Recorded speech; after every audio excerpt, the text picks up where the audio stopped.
Meus irmãos, a paz do Senhor. Damos graças a Deus por esta oportunidade tão especial de Deus para cada um de nós. Quero, neste momento, em nome do nosso pastor presidente da Convenção de Ministros das Assembleias de Deus em Abreu Lima, saudar o muito digno pastor presidente da CONADEC, o pastor João Gonçalves, e a toda a mesa diretora da convenção, ele que bondosamente esteve conosco ministrando em nossa escola bíblica de obreiros a semana passada e tem sido sempre um mestre excelente para nos ensinar. Então, o pastor João Gonçalves receba de todos nós a nossa alegria e satisfação. Também, com a mesma alegria e subida honra, saudar o pastor Elianai Cabral, que é uma referência para os da minha geração e para todo o Brasil, e a minha missão é duríssima hoje aqui, em trazer uma breve palavra, sendo ouvido pelo pastor Elianai Cabral, pelo pastor João Gonçalves, pelo pastor Erivaldo de Jesus, homens de Deus que têm dado o melhor da sua vida para o reino do Senhor. Meus irmãos,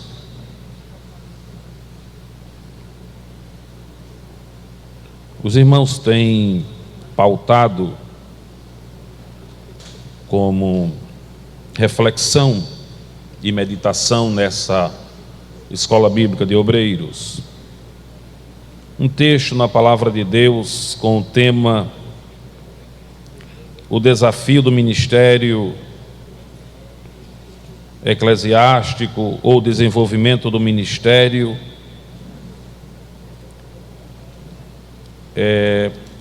se livrando dos embaraços, que está na segunda carta que Paulo escreveu a Timóteo, no capítulo 4, versículo 2. Esta carta, ela é uma joia na literatura paulina, recheada de muitas emoções.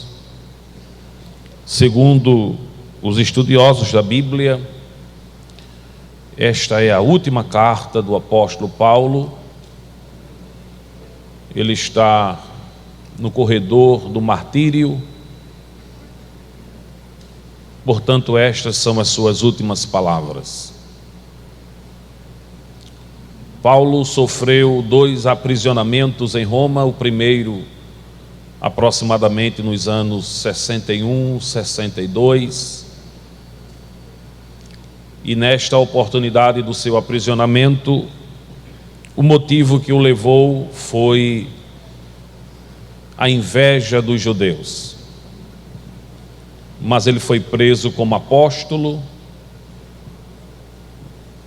e sofreu as mais profundas dificuldades com estes que são os da sua terra. Em vários textos da Bíblia, nós encontramos o apóstolo Paulo se lamentando às vezes dessas dificuldades que eram pertinentes ao seu ministério. Muitos outros obreiros, os da sua época ou logo depois, sofreram com muitos outros problemas. Mas Paulo, por acredito eu, uma determinação do próprio Deus, sofreu com os próprios irmãos. No capítulo 11, nós vamos ver isso no capítulo 11 da segunda carta que ele escreveu à igreja de Corinto. Se por bondade os irmãos quiserem acompanhar, é possível ver esse lamento do apóstolo Paulo com aqueles que eram seus irmãos. Segunda carta, capítulo 11, os versículos 25 e 26, eu estou falando apenas do primeiro aprisionamento dele e qual foi o fundamento que levou para essa prisão. E eu já disse que foram os homens, os judeus, essa congregação, movidos pela inveja. A inveja é a podridão dos ossos. 25, capítulo 11, versículos 25 e 26 da segunda carta. 3 vezes fui açoitado com varas. 1 vez fui apedrejado. 3 vezes sofri naufrágio. 1 noite e 1 dia passei no abismo. Em viagens, muitas vezes. Em perigos de rios, em perigos de salteadores, em perigos dos da minha nação, em perigos dos gentios, em perigos na cidade, em perigos no deserto, em perigos no mar, em perigos entre os falsos irmãos. Me permita dizer aos senhores, a dor dos falsos irmãos doía mais do que os açoites com varas. O apedrejamento que ele sofreu foi dor menor do que a dor dos falsos irmãos. O abismo que ele sofreu foi inferior aos falsos irmãos. As dores do perigo do deserto foi menor. O perigo do mar foi menor. Nada doía mais de um apóstolo do que a crise da lealdade.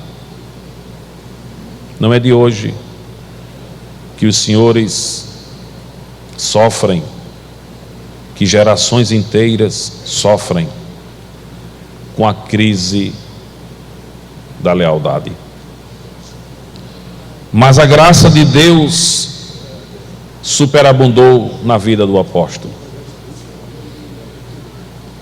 Atos dos Apóstolos ainda diz no capítulo 9,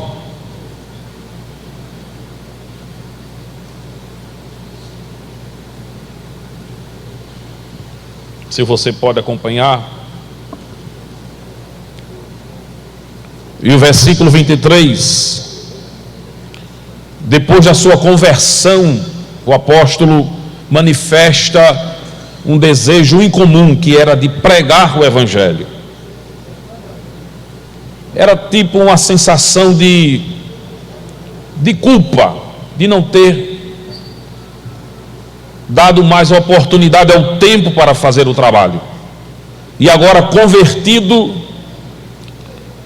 ele começa a pregar o evangelho em Damasco, mas não é bem-vindo. E o versículo 23 diz: e tendo passado muitos dias, os judeus tomaram conselho entre si para o matar. Mas o versículo 24 diz: mas as suas ciladas vieram ao conhecimento de Saulo, e como eles guardavam as portas, tanto de dia como de noite, para poderem tirar-lhes a vida. Tomando de noite, os discípulos desceram dentro de um cesto pelo muro. Parece não acreditar que um homem da envergadura do apóstolo Paulo, de um conhecimento invulgar, multicultural, cria como judeu, pensava como cristão, escrevia como romano, era inteligente como os gregos, de um conhecimento invulgar. Precisa agora de um cesto e de um muro para escapar. Essa foi a fundamentação da primeira prisão, do primeiro aprisionamento do apóstolo. Mas quero dizer aos senhores que em 67 ele é preso pela segunda vez. 66, 67. Dessa vez agora não é mais um movimento congregacional. Agora é o império pesado de Roma que o prende. E ele está sob acusação de ser o líder dos incendiários de Roma. A máquina romana está contra ele.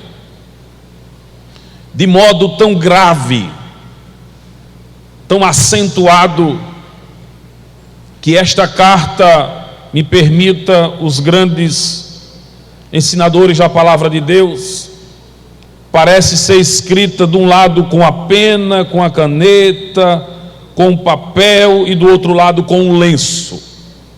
Porque é impossível que essa carta, a segunda carta de Paulo, não foi banhada pelas suas lágrimas. 66, 67, ele é preso. No primeiro aprisionamento, uma coisa que me chama a atenção, Paulo ora e pede oração para sair da prisão, porque ele sabe que o seu ministério ainda não havia terminado, e é verdade, porque ele coloca Timóteo em Éfeso, Tito no Mediterrâneo, em Creta, e ainda passa por algumas cidades, fortalecendo a fé dos fiéis e dos novos convertidos. Mas no segundo aprisionamento, nem Paulo ora e nem pede oração para sair da prisão, porque ele sabe que chegou a sua hora. O estranho para os céticos, o estranho para os liberais, é que nesta hora de aprisionamento e de martírio, certamente ele não reclama de Deus, não reclama dos invejosos, ele não reclama do ministério, ele não reclama do peso que Deus lhe estabeleceu para carregar enquanto seu servo, mas com o pé no batente do martírio, ele olha para cima e diz: combati o bom combate. Se para muita gente o combate foi ruim, para mim o combate foi bom. Se para muita gente o combate foi negativo, para mim o combate foi positivo. Porque o combate só é ruim quando o combate se pensa em projeção pessoal. O combate do evangelho só é ruim quando se pensa em enriquecer e ganhar o mundo através do evangelho para si mesmo. Mas quando se pensa na glória de Deus, na salvação das pessoas, na restauração de famílias, na criação de obreiros, o apóstolo diz: combati o bom combate. Terminei a carreira. E se vocês pensam que eu vou terminar a carreira vazio, mole, sem peso, os senhores estão enganados. Porque eu combati o bom combate, terminei a carreira, mas guardei a fé. Aleluia. Embora a repercussão nacional e internacional do seu aprisionamento lhe custou dores e marcas e cicatrizes, me lembro de um santo homem de Deus que nos ensinou em Abreu Lima, em uma das escolas bíblicas. Ele disse: não há nenhum justo sem cicatriz, não há nenhum obreiro do Senhor de pele limpa, todo ele tem uma cicatriz para mostrar. Se você não tem ainda, quero lhe dizer, terá. Ninguém vai chegar no céu dizendo: foi fácil. Ninguém vai chegar no céu dizendo: tranquilo, sofri nada, o pecado tirei de letra, a inveja, não sei nem o que é isso. Todos chegarão no céu dizendo: pela misericórdia cheguei, pela graça cheguei, pela bondade de Deus cheguei, e trago no meu corpo as marcas do Evangelho.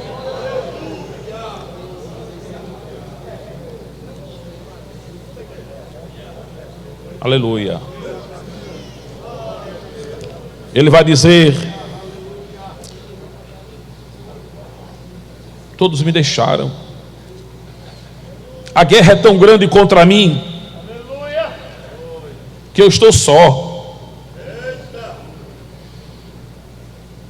Eu quero dizer para você, Timóteo, que não é uma congregação apenas da Ásia, não é uma congregação das regiões altas e baixas da Galácia, não foi apenas um obreiro que disse que não vinha para o meu depoimento. Todos me deixaram. Versículo de número 15 do capítulo 1 diz: bem sabe isto, que os que estão na Ásia todos se apartaram de mim, entre os que foram Fígelo e Hermógenes, todos. Sabe por que me deixaram? Porque estão me vendo já um velho.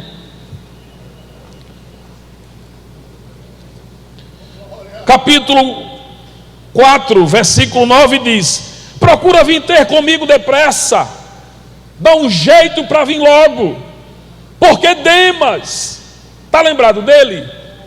Que estávamos juntos, eu, você, Lucas, todos juntos, na obra, na evangelização, nas missões. Pois bem, Demas me deixou. Demas não me deixou, Demas me desamparou, amando o presente século.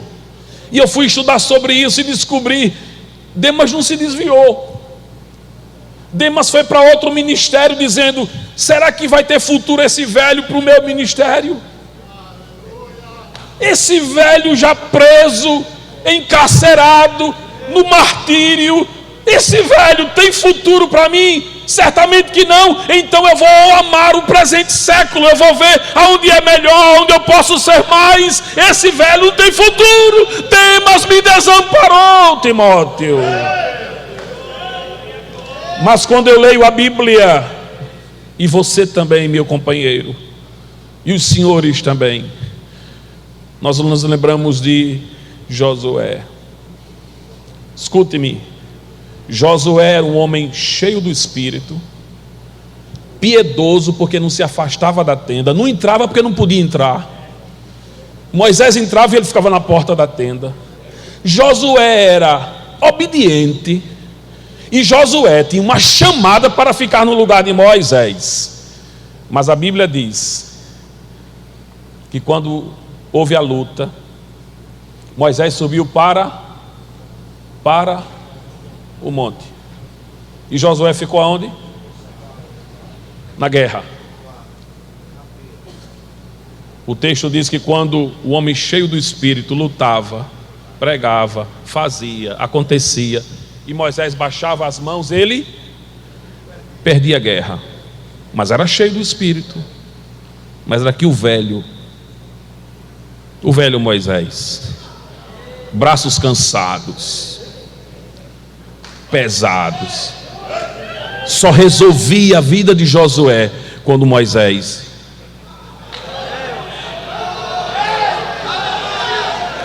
Demas não entendeu isso.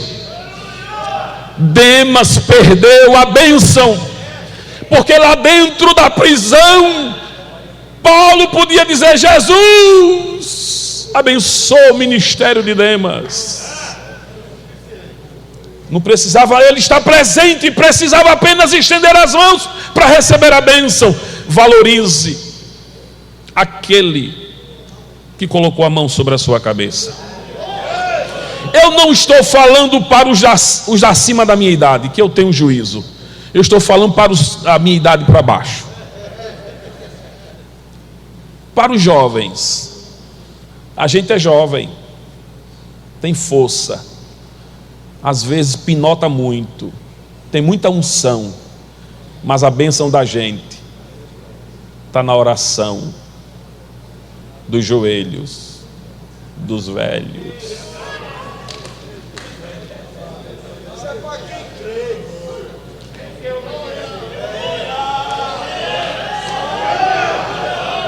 E agradeça. E agradeça a Deus porque eu estou tendo coragem para lhe dizer isso. Você pode estudar a noite toda, preparar o melhor sermão da sua vida, mas você precisa estar submisso. Na igreja de Antioquia só tinha mestres e doutores. O Espírito Santo disse: separa Saulo e para a obra que eu os tenho. Depois que eles ouviram isso, eles partiram? Não. Dobraram os joelhos e com imposição de mãos a igreja disse: eu os abençoo. É interessante isso, meus irmãos. O segundo aprisionamento foi em 66, 67. Em 9 de junho de 68, Nero cometeu suicídio. Mas a igreja estava sob uma pressão terrível. O apóstolo Paulo, para esse jovem obreiro, ele dá 4 imperativos. Não quero me demorar, porque eu quero ouvir o pastor João Gonçalves trazer os ensinamentos também. Ele dá 4 imperativos para o ministério jovem de Timóteo. Se você pode acompanhar em sua Bíblia, meu companheiro, na segunda carta de Timóteo, capítulo 1, versículo 14, ele dá o primeiro conselho, o primeiro imperativo para ele: guarda o bom depósito. Ele está dizendo: Timóteo, não transija, não faça barganha, não faça da igreja um balcão de negócios, não se enamore, não se permita ser tocado, inflamado pelas coisas do mundo, porque você é diferente. E eu quero dizer para você antes de morrer: guarda o bom depósito. E guarda até aquele dia. Guarda o evangelho. Guarda aquilo que você recebeu através da imposição das minhas mãos, do presbitério e da igreja. Guarda o bom depósito. O segundo texto, o segundo imperativo, está no capítulo 2, o versículo 3 da segunda carta. Sofre pelo evangelho. Aqui causa uma estranheza hoje na pós-modernidade. Sofrer pelo evangelho. Pagar o preço pelo evangelho. No capítulo 3 e o versículo 12, se você está acompanhando, por favor, ele vai dizer: e também todos os que piamente querem viver em Cristo padecerão perseguição. O mundo sempre foi hostil à igreja. O diabo odeia a igreja. O mundo odeia a igreja, porque Cristo está na igreja e o mundo odeia a Cristo.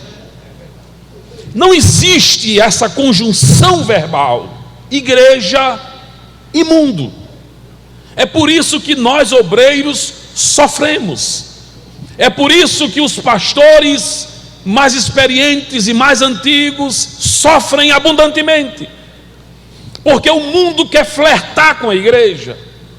O mundo quer enganar aqueles que são de Deus. Os senhores são escolhas de Deus. A escolha ministerial não acontece na terra, acontece no céu. A terra reconhece apenas aquilo que o céu decidiu. E quando isso não acontece, todo mundo percebe que não foi o céu que escolheu, foi qualquer outra coisa, qualquer outra situação. Mas o escolhido de Deus acontece no céu, acontece no coração de Deus. E Paulo está dizendo: sofre pelo Evangelho, entrega a tua vida pelo Evangelho, padece pelo Evangelho, ainda que o mundo venha contra você. Verso 12 outra vez: e também todos que piamente querem viver em Cristo padecerão perseguições. O que está acontecendo no Brasil hoje é uma perseguição à igreja. Os comportamentos, ideologias, pensamentos e planos, é tudo contra Deus, é tudo contra a igreja. Mas nós somos o morão de Deus, a segurança de Deus na terra. Muitas coisas piores ainda acontecerão, mas o Evangelho não vai sofrer absolutamente nada, porque o Evangelho é santo, o Evangelho é puro, a pregação do Evangelho é digna. Não se envergonhe de pregar o Evangelho. Paulo disse: Timóteo, não se envergonhe de mim nem das minhas prisões. Eu estou preso, mas não fique com vergonha disso, porque eu estou preso pelo grande amor ao Evangelho. Aleluia. O terceiro imperativo, correndo, 3:14.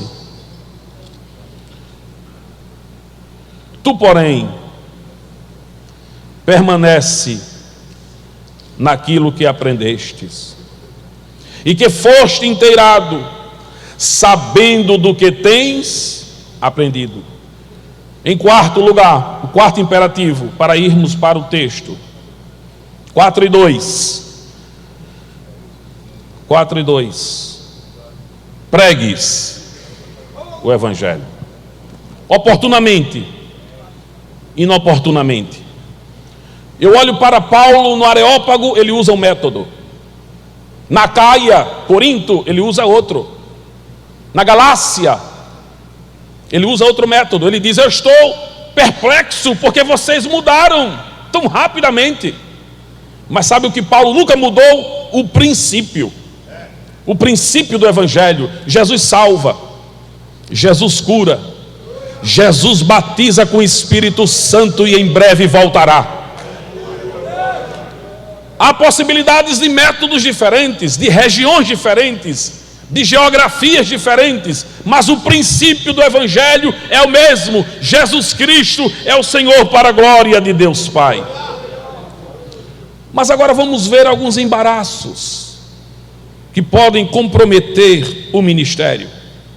E aqui eu quero falar rapidamente, por favor.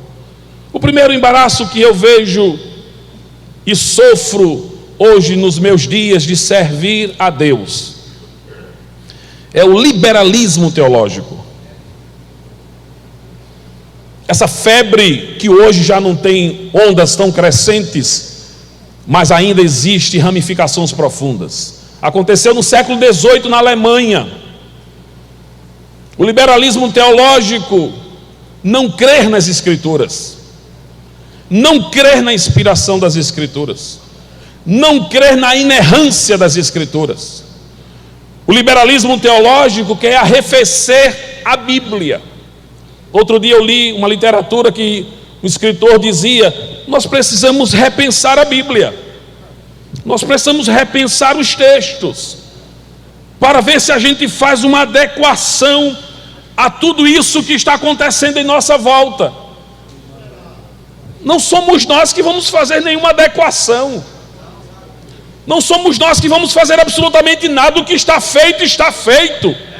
O que está escrito, e é para o nosso ensino, é para a nossa correção, é para a nossa exortação. Outro dia, um pregador disse: eu já tenho uma mensagem, só me falta um texto. Eu não entendi. E eu fiquei procurando entender, mas não entendi. Eu não sei, acho que ele falou grego e eu não entendo grego. Como é que você tem uma mensagem e procura um texto, se a mensagem sai exatamente do texto? O material, o pedreiro tem a sua colher de pedreiro, o médico o seu instrumento, o engenheiro o seu instrumento, o pregador tem a Bíblia. Depois os livros, depois as academias, depois pensamentos, depois reflexões, depois interpretações, depois conjuntos de prolegômenos teológicos, mas primeiro o texto, primeiro a Bíblia, primeiro a Escritura Sagrada.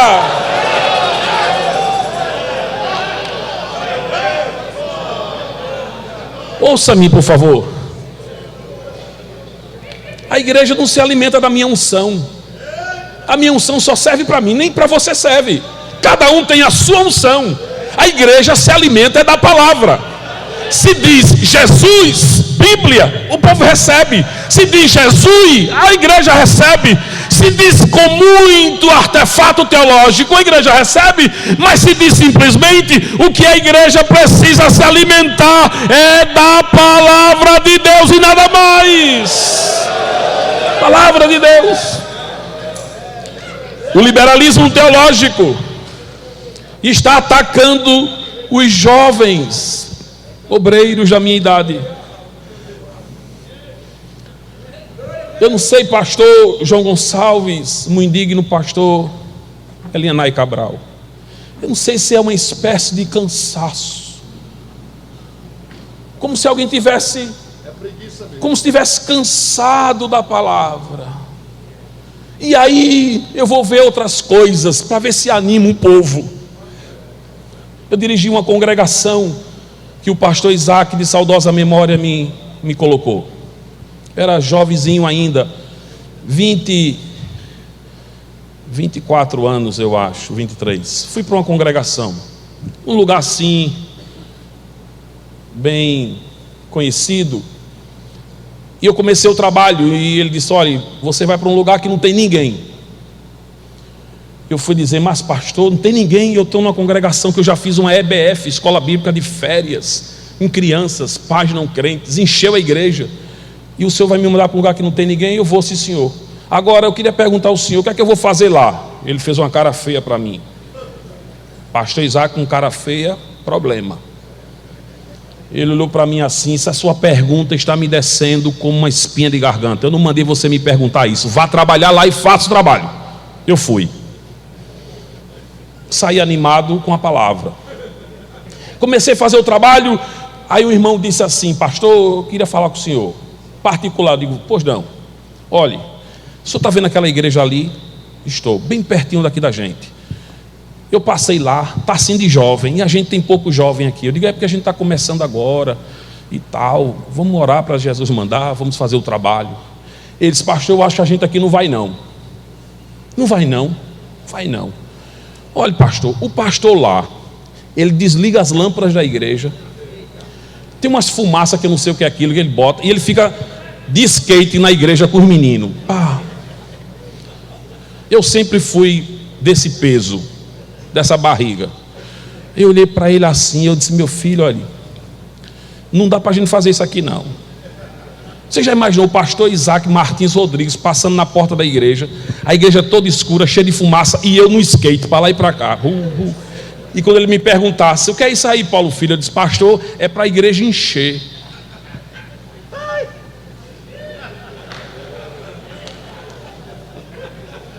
Não. Olhe, o povo vai andar de skate o dia todinho e vai para casa com a barriga vazia, espiritualmente falando, porque tem fumaça, não tem fogo, tem cinzas lá, tem movimento lá, mas não tem a palavra.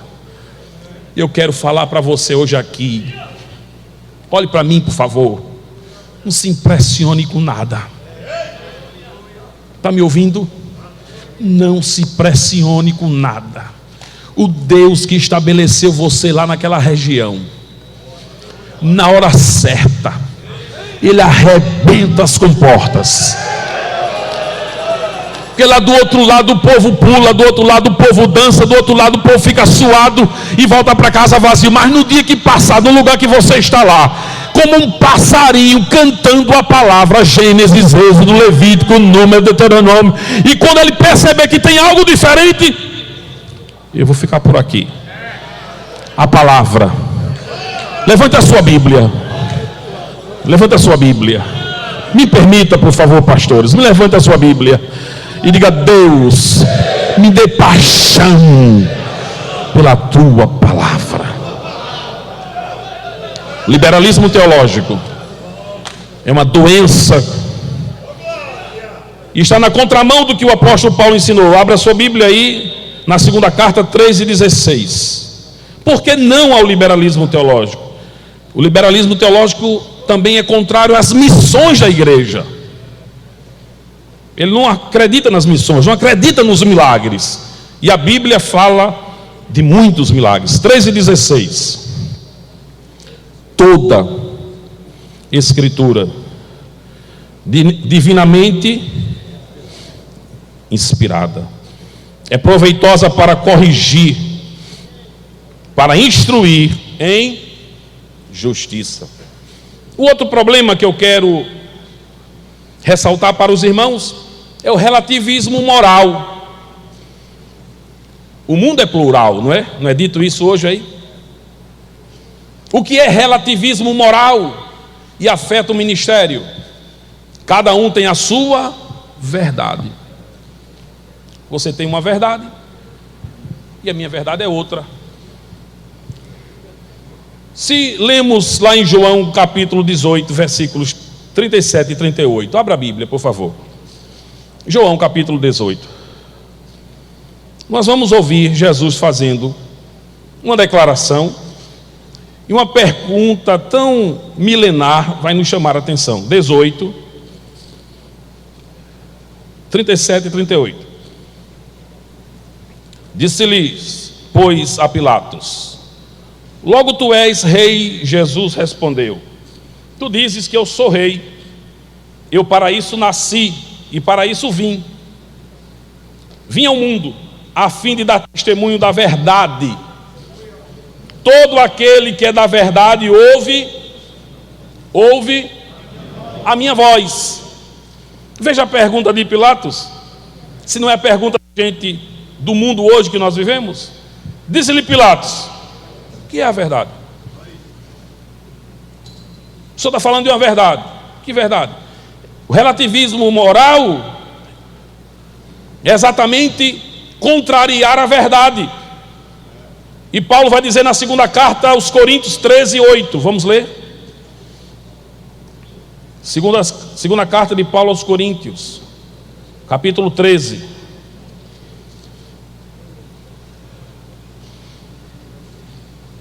Porque devo ensinar a palavra. 13:8. Porque nada podemos contra a verdade, senão pela verdade. Meus irmãos, que Deus nos abençoe e nos guarde. Que Deus faça o nosso ministério ainda mais frutífero. Que a sua caminhada seja de força, de alegria. E que você pregue o Evangelho. Não se envergonhe do Evangelho. Não se envergonhe das suas próprias cadeias e aprisionamentos espirituais pelo amor ao Evangelho. E o céu um dia nos receberá com alegria. E todos nós diremos e cantaremos: combati o bom combate, terminei a carreira e guardei a fé. Que Deus abençoe.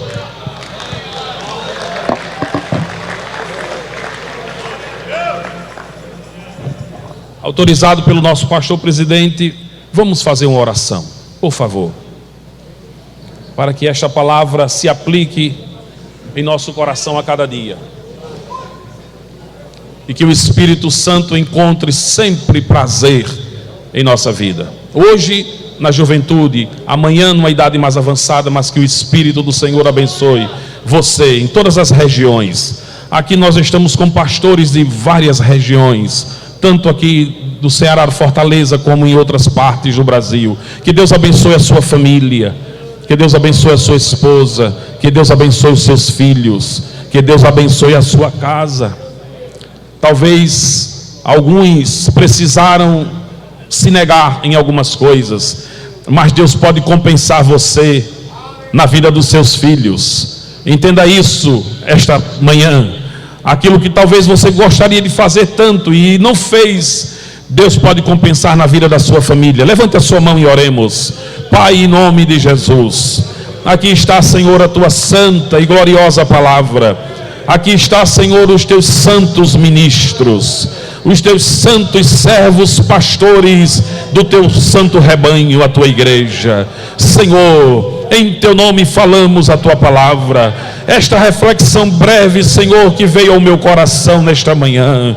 Pai, aqui está, Senhor, este homem, esta família que está fazendo o teu trabalho em lugares mais inóspitos possíveis, pregando o evangelho, amando a tua palavra, desprezando este presente século e estando debaixo da submissão e da lealdade. Senhor, quantas vezes é necessário chorarmos e padecermos até. Às vezes pensamos em nossa fraqueza, Jesus, que estamos sozinhos, que fomos desamparados por Ti. Mas há um momento de prova, Deus, há um momento de teste, de lapidação, quando o vaso é trabalhado. Aleluia.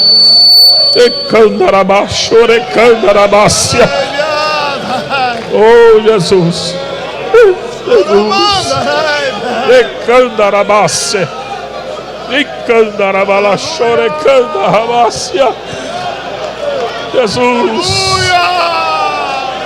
Jesus, entra com providência. Entra, Jesus, com providência, abençoando os teus ministros, abençoando a tua igreja, Jesus. Pastor João Gonçalves, que responsabilidade maior tem sobre estes homens, sobre a nossa vida. Dê ao teu servo saúde, graça e continuidade. Pastor Elinay Cabral, que aqui está e tem uma história tão belíssima contigo e com o Brasil. Tem sido, Senhor, o mensageiro da tua palavra fielmente. Guarde a sua casa e a sua família. Senhor, nos abençoa, eu te peço, em nome de Jesus.